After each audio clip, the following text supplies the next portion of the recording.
Have you ever noticed how a man can walk into a room looking solid, calm, untouchable, and inside he's falling apart so quietly that nobody hears a thing?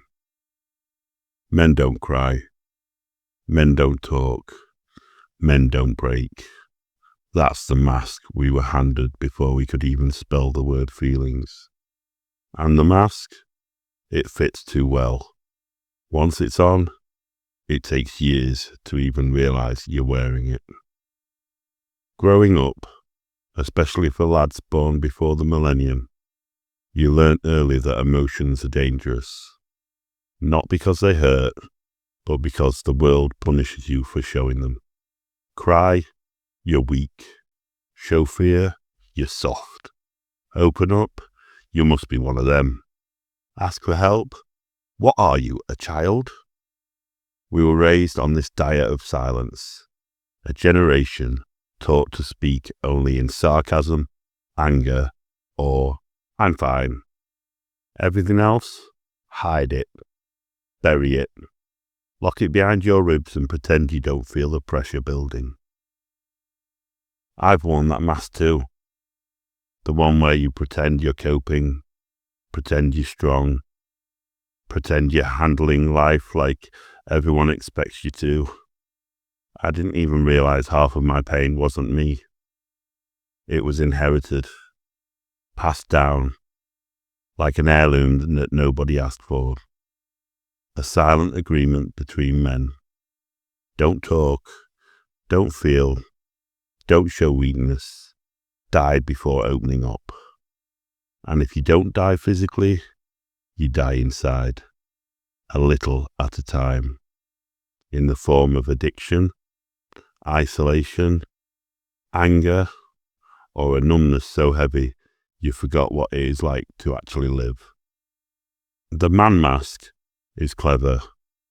It tells you it's protecting you, but really it's suffocating you.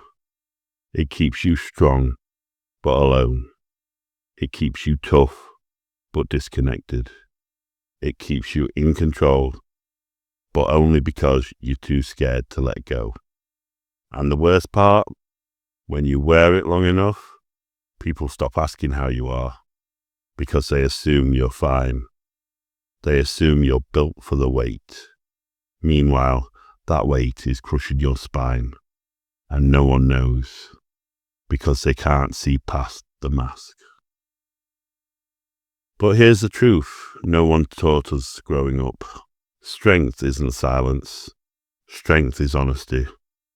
It takes more courage to admit you're breaking than it does to pretend you're bulletproof. It takes more bravery to say, I'm struggling, than it does to drown it in alcohol, addiction, anger, or work. And it takes a certain kind of man, a real man, to step out from behind the mask and say, I can't carry this alone anymore. That's not weakness, that's evolution. Because when a man speaks his truth, when he steps out from behind the armor, he doesn't crumble, he heals. And suddenly other men feel brave enough to do the same. One man takes off the mask and a whole generation starts breathing again. You're not weak for feeling. You're not soft for struggling. You're not broken because life has hit you harder than you wanted to admit. You're human, and humans aren't built to suffer in silence. If you're a man watching this and you've been wearing that mask for years, I get it. I've lived behind one too. But I promise you, the world doesn't need another silent soldier. It needs men who are brave enough to be real, because real is what saves lives. Real is what breaks generational chains. Real is what brings the hidden battles into the light, so no man has to fight alone anymore. Take the mask off, even for a moment. You might be surprised at how many men recognize the face underneath, because they've been hiding their own for far too long.